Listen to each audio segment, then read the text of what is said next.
Welcome back.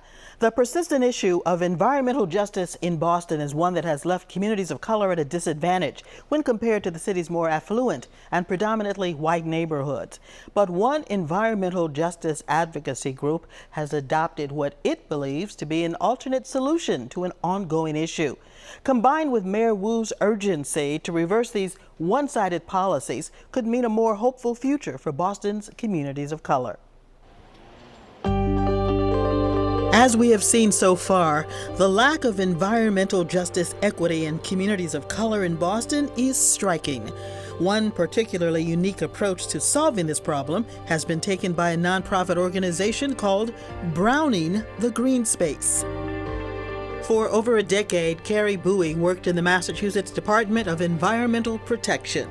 After realizing that so many communities of color were not getting the resources they needed, Carrie left the government with a mission to better serve those overlooked communities. He shares with us the inspiration behind creating his nonprofit organization, Browning the Green Space. Right around when I left, the Federal Reserve Bank came out with a color wealth report, and I think that was around 2015. The one stat that always sticks out for me is the average net worth for a white family in Boston was $247,500, but the average net worth for a black family was $8. This massive gap in wealth between white and black families in Boston inspired Carrie to develop a dual approach to environmental justice. Browning the Green Space is an organization designed to place black and brown people, as well as women, in new green energy jobs, with the goal of informing these communities about the dangers of climate change, but also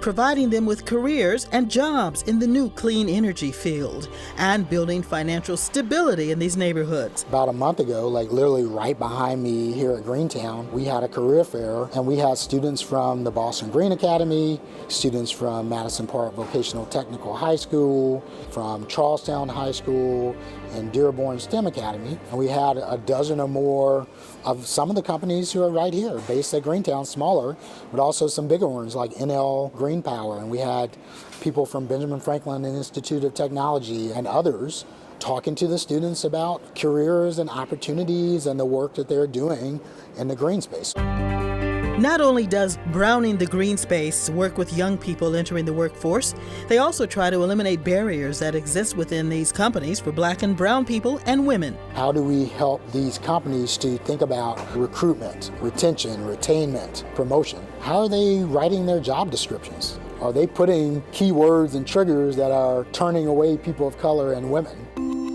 Browning the Green Space offers an alternative method to environmental justice equity, one that recognizes that financial security and racial justice are not mutually exclusive.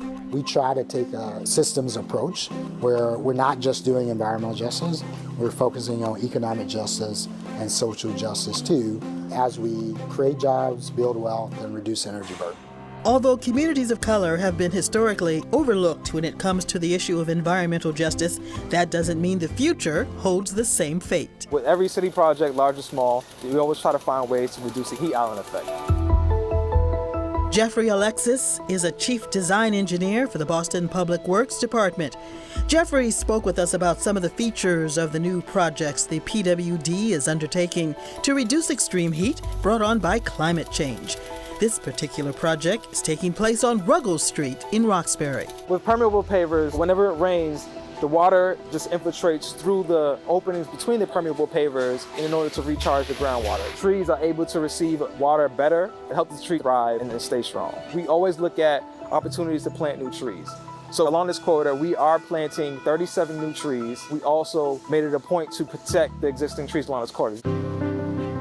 Permeable pavers, coarse subsurface material, white concrete in place of black asphalt, and of course, trees are some of the features that the city is using to reduce urban heat island effects in Boston.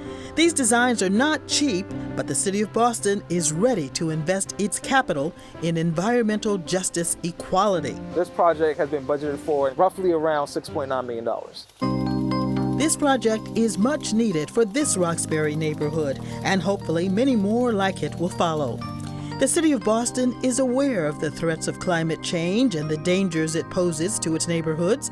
This past Earth Day, Mayor Wu held a press conference in Chinatown to announce the city's new Heat Resilience Solutions Plan. This is a plan to prepare Boston for hotter summers and more incidents of intense heat. It prioritizes 5 environmental justice communities: Chinatown, Dorchester, East Boston, Mattapan, and Roxbury, all of which are hotspots for extreme heat in Boston. The mayor's new heat plan will include strategies like expanding tree coverage, misting tents, rooftop gardens, and water bottle filling stations at schoolyards, among others. Maybe long overdue, but nonetheless a step in the right direction. The current state of environmental justice in this city is quickly approaching a point of no return, and experts say if this course is not corrected soon, the circumstances could be dire for Boston's communities of color. But there is hope on the horizon, and this fight's most capable advocates are optimistic about the future. I think if people have good paying jobs, that gives them an opportunity to do more of that lobbying in their communities to better them. What is our responsibility to do something different? And I would say radically different in this moment to help deal with this crisis. We will not sit idly by while communities are being destroyed because of extreme weather. We will not sit idly by while communities are being destroyed by racial injustice. At the end of the day, I think we're stronger together than we are apart. All of our experts agree that all of us share this earth and its fate in the battle against climate change, and they recommend that only by working together can we alter the course of this planet's future to ensure the safety of those who call it home. And we end this segment with a call to action.